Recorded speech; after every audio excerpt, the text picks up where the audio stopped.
Hello friends, welcome back to our channel. So இன்னைக்கு வீடியோல நம்ம வந்து ஒரு ரெசிபி தான் பார்க்க போறோம். சோமாஸ் எப்படி செய்யறதா பார்க்க போறோம். So வாங்க வீடியோக்குள்ள போலாம்.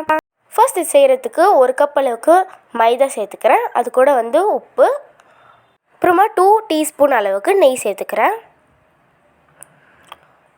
அப்புறமா வந்து ஒரு 3 டேபிள் ஸ்பூன் அளவுக்கு ரவா சேர்த்துக்கிறேன். சேர்த்துட்டு நல்லா மிக்ஸ் பண்ணிக்கோங்க. கொஞ்சம் கொஞ்சமாக தண்ணி ஆட் பண்ணிவிட்டு அதை நல்லா வந்து மிக்ஸ் பண்ணிக்கோங்க. நம்ம ரவா எதுக்கு ஆட் பண்ணுறோன்னா கிறிஸ்பினஸ் வரதுக்காக தான் ஆட் பண்ணுறோம். ஸோ இப்போ பார்த்திங்கன்னா நல்லா மிக்ஸ் பண்ணியாச்சு. ஸோ இப்போ பார்த்திங்கன்னா இந்த மாதிரி டோ கன்சிஸ்டன்சிக்கு வரும். நல்லா வந்து அதை நீட் பண்ணுங்கள். சப்பாத்தி மாவு மாதிரி நல்லா பிசைஞ்சதுக்கப்புறம் நெக்ஸ்ட் ஒரு கடாயில் கொஞ்சமாக நெய், அப்புறமா வந்து திராட்சை, முந்திரி சேர்த்துக்கோங்க.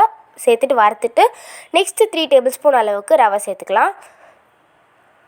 அப்புறமா வந்து ஒரு 1 டீஸ்பூன் அளவுக்கு ஏலக்காய் பொடி சேர்த்துக்கிறேன். அது கூட அரை கப் சர்க்கரை சேர்த்துட்டு நல்லா வறுத்துக்கோங்க. இது நல்லா வந்து கலர் சேஞ்ச் ஆகணும். ஸோ அந்த மாதிரி வறுத்துக்கோங்க.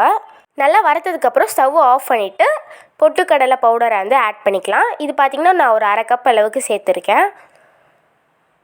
ஆட் பண்ணிவிட்டு ஒரு தடவை மிக்ஸ் பண்ணிக்கோங்க. நெக்ஸ்ட்டு வந்து ஒரு சப்பாத்தி கட்டையில் கொஞ்சமாக வந்து மைதா மாவு வந்து ஆட் பண்ணிவிட்டு டெஸ்ட் பண்ணிக்கோங்க. இப்போ வந்து கொஞ்சமாக நம்ம செஞ்சு வச்சுருந்த மாவில் எடுத்துகிட்டு இந்த மாதிரி உருட்டிக்கோங்க. இப்போ வந்து பூரி சைஸ் அளவுக்கு உருட்டினதுக்கப்புறமா இது நம்ம ஒட்டுறதுக்காக ஒரு பேஸ்ட் ரெடி பண்ணோம். ஸோ அதுக்கு வந்து மைதாவும் கொஞ்சமாக தண்ணி சேர்த்து மிக்ஸ் பண்ணிக்கோங்க. இப்போ பார்த்திங்கன்னா ரெடி ஆகிடுச்சு. இது ரொம்ப தண்ணியாக இருக்க வேணாம், கொஞ்சம் திக்காக இருக்கிற மாதிரி பார்த்துக்கோங்க. இப்போ வந்து ஆல்ரெடி செஞ்சு வச்சு அந்த ஃபில்லிங்கில் வந்து இதை ஆட் பண்ணிக்கலாம். அந்த ஃபில்லிங் ஆட் பண்ணிவிட்டு சைடில் வந்து அந்த பேஸ்ட் ரெடி பண்ணி வச்சுருந்தோம்ல மைதா மாவு பேஸ்ட்டு, ஸோ அதை வந்து சைடில் ஆட் பண்ணிவிட்டு ஃபோல்ட் பண்ணிடுங்க. ஸோ இந்த மாதிரி ஃபோல்ட் பண்ணிக்கு எண்டில் வந்து நல்லா வந்து ப்ரெஸ் பண்ணிக்கோங்க. அப்போ தான் வந்து பொரிக்கும் போது வெளில வராது. ப்ரெஸ் பண்ணிவிட்டு பீஸா கட்டரோ இல்லை ஏதாவது நைஃப் யூஸ் பண்ணி இந்த மாதிரி கட் பண்ணிக்கோங்க எண்டில். லாஸ்ட்டாக அந்த சோமாஸுக்கு அந்த இம்ப்ரெஷன் இருக்கும்ல, ஸோ அதுக்கு வந்து நம்ம ஃபோர்க் யூஸ் பண்ணி அந்த இம்ப்ரெஷன் கொடுத்துக்கலாம். ஸோ இந்த மாதிரி எல்லா மாவுக்கும் ரெடி பண்ணிவிட்டு ஆயிலில் வந்து இதை ஃப்ரை பண்ணி எடுத்துக்கோங்க.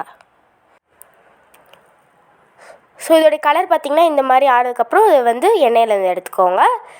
சூப்பர் டெலிஷியஸான சோமாஸ் ரெடி ஆகிடுச்சு. நீங்கள் அதை கண்டிப்பாக தீபாவளிக்கு ட்ரை பண்ணி பாருங்கள்.